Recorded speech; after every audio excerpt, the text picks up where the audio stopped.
Hello दोस्तों, स्वागत है आप सभी का आपके अपने चैनल फिजिक्स पढ़ना में।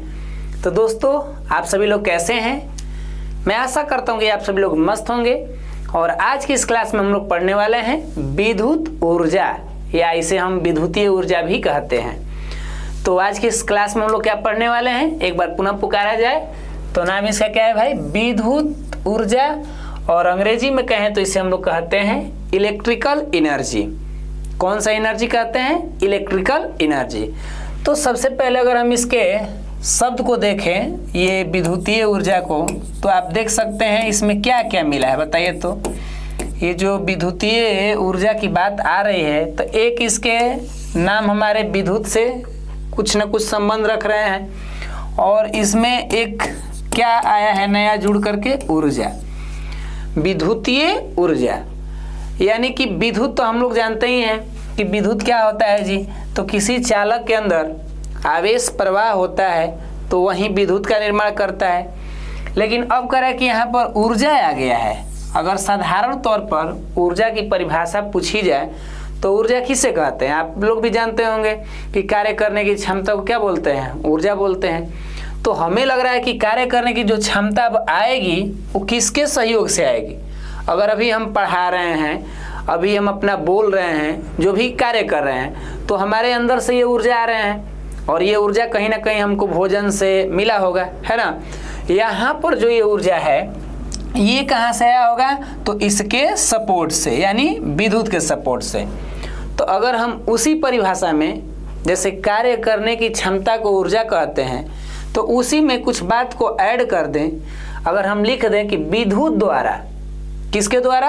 विद्युत द्वारा कार्य करने की क्षमता, तो बात तो बन जाएगी ना, इसका परिभाषा हो जाएगा ना। तो इस तरीके से एक परिभाषा बना लिया जाए कि विद्युत द्वारा कार्य करने की क्षमता को विद्युतीय ऊर्जा कहते हैं। ये एक तरह से सिंपल परिभाषा हो जाएगा। अगर लग रहा है कि थोड़ा हम कुछ अलग निर्माण करना चाहें, तो देखिए इसको भी समझ लिया जाए एक अलग तरीका से भी। मान लीजिए मेरे पास ये क्या है? एक चालक तार है। ये भी एक चालक तार ले लीजिए माना कि, और इसमें विद्युत धारा प्रवाहित किया जाए। तो विद्युत धारा जब प्रवाहित होते हैं तो इसमें मुख्य रूप से कौन से कण गतिशील होता है? तो भाई इलेक्ट्रॉन गतिशील होता है, तो आप सभी जानते हैं। तो इलेक्ट्रॉन जब एक जगह से दूसरी जगह जाता होगा, ए जगह से बी जगह जाता होगा, तो भाई जाने में कुछ तो इसको ऊर्जा लगते होंगे, कुछ तो इसके खर्च होते होंगे ना, एनर्जी। तो इलेक्ट्रॉन जब एक जगह से दूसरी जगह चालक में जाता है तो उसके जाने में जो ऊर्जा खपत होगी वो भी अपने आप में क्या बन जाएगा? विद्युत ऊर्जा बन जाएगा। तो यहाँ भी हम कह सकते हैं कि इलेक्ट्रॉन एक चालक में एक जगह से दूसरी जगह जाता है, तो जाने में जो कार्य करता है वही हमारा क्या बन जाता है? विद्युत ऊर्जा हो जाता है। तो अब यहाँ भी हमें लग रहा है कि कहीं दिक्कत तो नहीं होना चाहिए। अब सर हमारे जीवन में कार्य दिखता कहाँ है इस विद्युत का? तो विद्युत का कार्य तो इतना दिखता है कि इसका कार्य अगर न हो, आज के ज़माने में अगर घर में से केवल इलेक्ट्रिक काट दी जाए, लाइन हटा दी जाए, तो घर का एकदम रौनक ही गायब हो जाएगा। घर में एकदम लगेगा कि ये सुना सुना हो गया। किसी व्यक्ति को, घर को, माने कोई व्यक्ति उसको आपको परेशान करना है, तो क्या करिए? उसका लाइन 2-4 घंटे काट दीजिए, देखिए एकदम वो परेशान हो जाएगा, है ना। तो यहाँ पर अगर हम लोग उदाहरण देखें अपने दैनिक जीवन में, किसका? विद्युतीय ऊर्जा का अगर उदाहरण देखना होगा तो क्या क्या मिल सकता है? बहुत सारे मिल जाएगा। जैसे आप ले लीजिए एक एग्जाम्पल के रूप में, जैसे विद्युत द्वारा ये बल्ब को ही लीजिए ना, बल्ब को जला रहा है, तो यहाँ विद्युत क्या किया? कुछ ऊर्जा दे करके, कुछ कार्य करके ये प्रकाश में और ऊष्मा में कुछ कन्वर्ट हो गया। जो हमारा विद्युत रहा है यहाँ पर, इसका अगर उदाहरण देखें तो क्या आसान तौर पर नहीं दिख रहा है? ये जब बल्ब जलता है भाई, तो ये क्या करता है? बल्ब का जलना जो है, इसमें क्या हो रहा है? तो इसमें विद्युत क्या किया? इलेक्ट्रिक जो है ये अपना लिया और कुछ कार्य किया, तो बल्ब से क्या उत्पन्न आ गया यहाँ पर? तो यहाँ पर बल्ब द्वारा प्रकाश के रूप में आ गया, साथ में कुछ ऊष्मा भी निकला होगा। अरे 110 बल्ब जो 10 रुपये के था, देखते थे कि इतना गर्म हो जाता था। तो यहाँ हम कह सकते हैं कि विद्युत ने कुछ कार्य किया, कुछ अपना ऊर्जा दिया, किसको? इस बल्ब को। तो बल्ब ने हमें भी कुछ दिया, हमें क्या दे दिया? प्रकाश दे दिया, ऊष्मा दे दिया। और भी कुछ एग्जाम्पल लेना चाहेंगे, पंखा को ले लीजिए, फैन को। तो फैन को विद्युत ने अपना क्या दिया? कुछ तो दिया होगा उसको कि लो भाई थोड़ा सा कुछ ले लो मेरे द्वारा। जब पंखा लिया तो हम लोगों को भी कुछ दे दिया। तो ये प्रोसेस आप लोग जानते हैं कि ऊर्जा जो होती है क्या होती है? रूपांतरित होती है, एक रूप से दूसरे रूप में कन्वर्ट होती है। तो ये एक साधारण सा जानकारी रहा। हाँ, ये जानकारी हो गया कि भाई हाँ, विद्युत में कुछ तो है पावर जो अपने पावर से ये कार्य करा रहा है। तो विद्युत के द्वारा जो कार्य कराया गया वही क्या बन गया? विद्युतीय ऊर्जा हो गया। अब तो हमें लग रहा है कि एकदम बढ़िया से समझ गए होंगे। साथ में हम देखते हैं इसका कुछ सूत्र वगैरह की बात करते हैं। तो विद्युतीय ऊर्जा का देखिए संकेत जो होगा इसको ले लीजिए, ई से संकेत कर दीजिए। ऐसे कई वो संकेत होते हैं, कहीं कहीं यू लिखता है, समझ रहे हैं ना? तो विद्युतीय ऊर्जा का संकेत आसानी तौर के लिए ई ले लीजिए, इलेक्ट्रिकल एनर्जी भी अच्छा लगेगा। अब इसका एक सूत्र भी बनता है, विद्युतीय ऊर्जा की एक क्या बनेगी? सूत्र भी बनेगी। विद्युतीय ऊर्जा बराबर, इसका सूत्र होता है कितना? शक्ति गुणे समय। अब शक्ति सर क्या है? ये भी पढ़ाई होने वाली है, आने वाले क्लासों में पढ़ेंगे विद्युत शक्ति। क्या पढ़ने वाले हम लोग? विद्युत शक्ति। जैसे यहाँ पढ़ रहे हैं विद्युतीय ऊर्जा, वैसे ही पढ़ेंगे हम लोग आगे विद्युतीय शक्ति। ठीक है, तो देखिए अगर इसको हम ऐसे कर दे तो E बराबर क्या हो जाएगा? शक्ति का P होता है ना, गुणे T, यानी E बराबर PT। ये भाई साहब पीटने के लिए भी कुछ ना कुछ ऊर्जा चाहिए ना, तो यहाँ पीटने के लिए भी ऊर्जा की जरूरत पड़ रही है। तो इस तरीका से हम लोग एक इसका सूत्र भी ला लिए, किसका? विद्युतीय ऊर्जा का। अब इसका मात्रक की बात की जाए तो मात्रक भी जो है, इसका हाईलाइट मात्रक क्या है बताइए? तो विद्युतीय ऊर्जा का एसआई मात्रक जो है वो क्या है? तो ये तो फेमस है ना, बताइए ना क्या? जूल। हाँ, जूल जो है ये फेमस है, एक वैज्ञानिक के नाम भी है जेम्स जूल। कहीं कहीं इसका एक मात्रक विद्युत के क्षेत्र में जो बड़े पावर हाउस है, जो हम लोग के बड़ा बड़ा मशीनें होती हैं, वो लोग विद्युत का जो मात्रक यूज होता है उसमें किलोवाट घंटा का नाम सुने हैं क्या? किलोवाट घंटा। बिजनेस तौर पर इसका यूज होता है किसका? किलोवाट घंटा का। रुक जी, इसको लिखते हैं। घरेलू तौर पे तो यूनिट जरूर सुने होंगे, नहीं सुने होंगे कि 1 यूनिट का खर्च वर्तमान में कोई कहता है कि 6 रुपया 7 रुपया लगते होंगे ना, बिजली बिल निकलता है। तो उस तरीका से देखिए ये यूनिट भी जो है ये भी मात्रक है, किसका? विद्युतीय ऊर्जा का। लेकिन ये सारे के सारे व्यावसायिक मात्रक है, बिजनेस तौर पे यूज होते हैं। तो कभी कभी हम 1 यूनिट देखते हैं तो यह 1 यूनिट 1 किलोवाट घंटा के बराबर भी होता है। तो ये 1 किलोवाट घंटा क्या है भाई? तो ये मात्रक है विद्युतीय ऊर्जा का। ये भी क्या है जी? तो मात्रक है। तो सर एसआई मात्रक इसका क्या था? तो जूल था। वो एक कॉमन तरीका से था। ई लो का यूज कब होगा? बड़ा जब ऊर्जा मापना रहेगा तब होगा। तो ऑब्जेक्टिव में कभी कभी देता है ना कि 1 किलोवाट घंटा का मान कितना होता है? तो आप लोग जानते भी होंगे 3.6 गुणे 10 के पावर 6 जूल। मतलब 1 किलोवाट घंटा का वैल्यू जो होता है इतना जूल के बराबर होता है। अब इतना जूल के बराबर हुआ कैसे? तो यहो कन्वर्ट करना पड़ता है। आप यहाँ से कन्वर्ट कर सकते हैं। ये 1 किलोवाट, आप जानते हैं कि 1 किलोवाट किसका मात्रक है भाई? किलोवाट शक्ति का है। तो 1 किलोवाट में होता कितना है? 1000 वाट होता है ना। और उसके बाद ये है घंटा, तो घंटा को मिनट में चेंज करेंगे, मिनट को सेकेंड में चेंज करेंगे ना। 1 घंटा है, इसको मिनट में चेंज करेंगे, फिर इसको सेकेंड में चेंज करेंगे।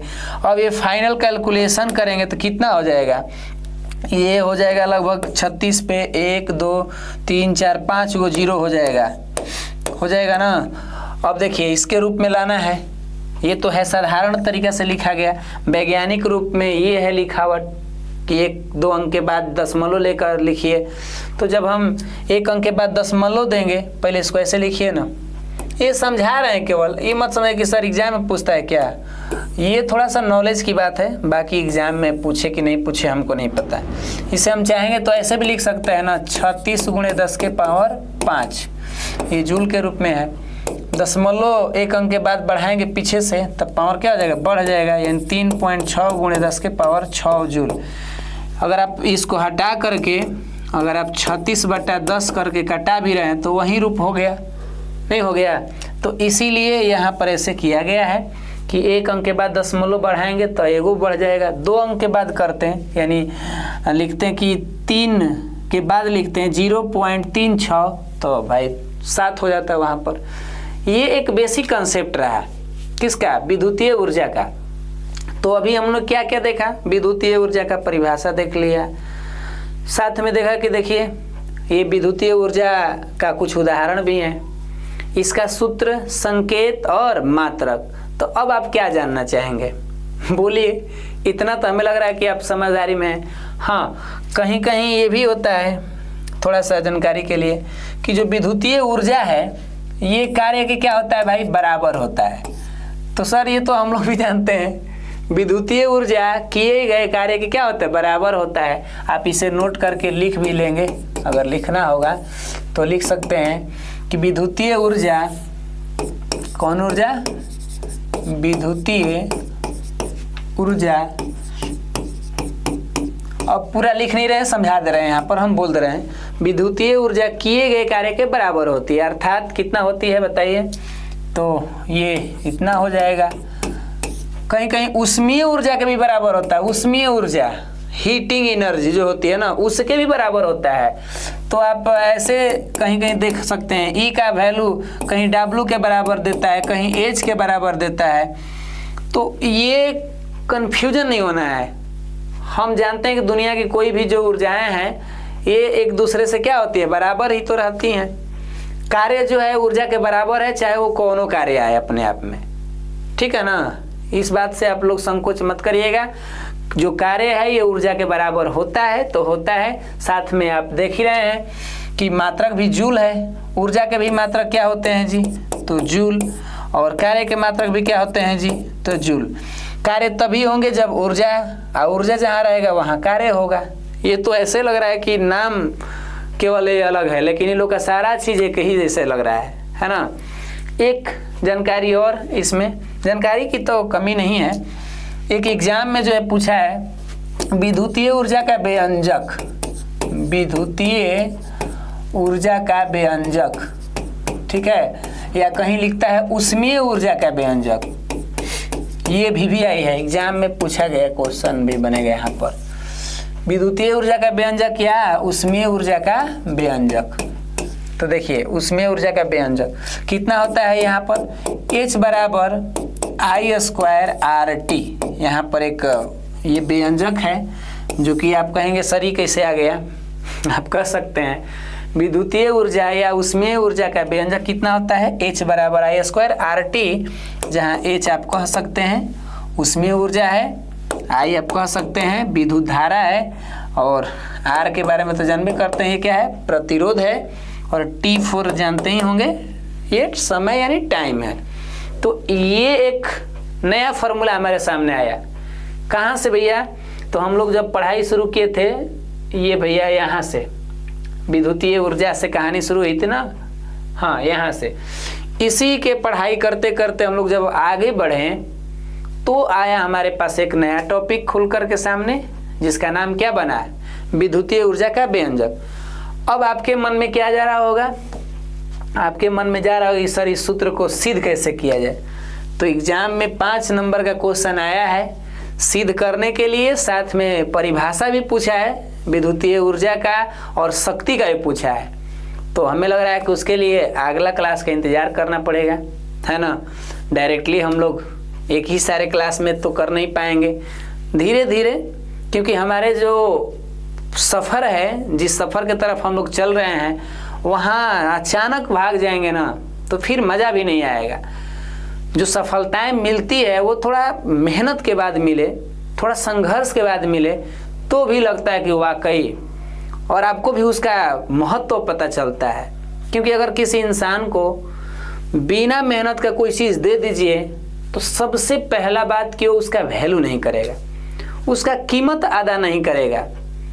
अगर आप देखिए कोई व्यक्ति किसी काम को कर रहा है, उस काम को बहुत मेहनत से अगर प्राप्त करता है तो बहुत उसके बारे में सोचता है। अगर बनी बनाई मिल गई, किसी ने सपोर्ट कर दिया, उसके कोई ऐसे भी होंगे कि लो भाई ले लो, तुमको इतना सपोर्ट कर दे रहे हैं, घर परिवार है एकदम पूरा जायदाद बहुत ज़्यादा, लो इसको मिल गया, तो उस तरीक़ा से अब उसको वैल्यू ही नहीं देगा। अब कोई पसीना से कमा करके किया, मेहनत करके किया, तो थोड़ा सोचता है उसके बारे में। अमेरिका के जो राष्ट्रपति अब्राहम लिंकन हुए, वो भी जब अपने बच्चा को स्कूल भेजे तो अपने टीचर के नाम एक पत्र लिखे और पत्र में कहे थे एक कथन कि मेरे बच्चे को समझाइएगा महोदय कि रोड के किनारे मिला हुआ 5 रुपया और मेहनत से कमाया हुआ 1 रुपया में अगर मेरे बच्चा को चुनना होगा कि कौन ज़्यादा कीमती है, तो उसे बताइएगा कि 1 रुपया ही ज़्यादा कीमती है, क्योंकि वो मेहनत से तुम्हारा कमाया गया है। जब तुम खर्च भी करोगे ना तो यह 1 रुपया ही क्या तुमको ज़्यादा एहसास दिलाएगा, और वो 5 रुपये का जब खर्च करोगे तो मस्ती में उड़ा डालो एकदम, कौन कि मेरे बाप दादा का है, कौन कि मेरे घर का है। लेकिन जब 1 रुपया वाला खर्च करेगा तो वो कई बार सोचेगा कि कमाए हैं, इसको मेहनत किए हैं, ये मेरे मेहनत का पैसा है। इसीलिए हम बोलते हैं कि इंसान को जब मुफ्त में कोई चीज़ें मिल जाए ना तो उसकी कीमत नहीं करता है, कीमत तो उसकी की जाती है जो मेहनत से प्राप्त होती है। तो चलिए, इतना समय लिया आप लोगों से, आने वाले क्लास में मिलेंगे। तब तक के लिए आप सभी लोग मस्त रहिए, स्वस्थ रहिए। जय हिंद, जय भारत।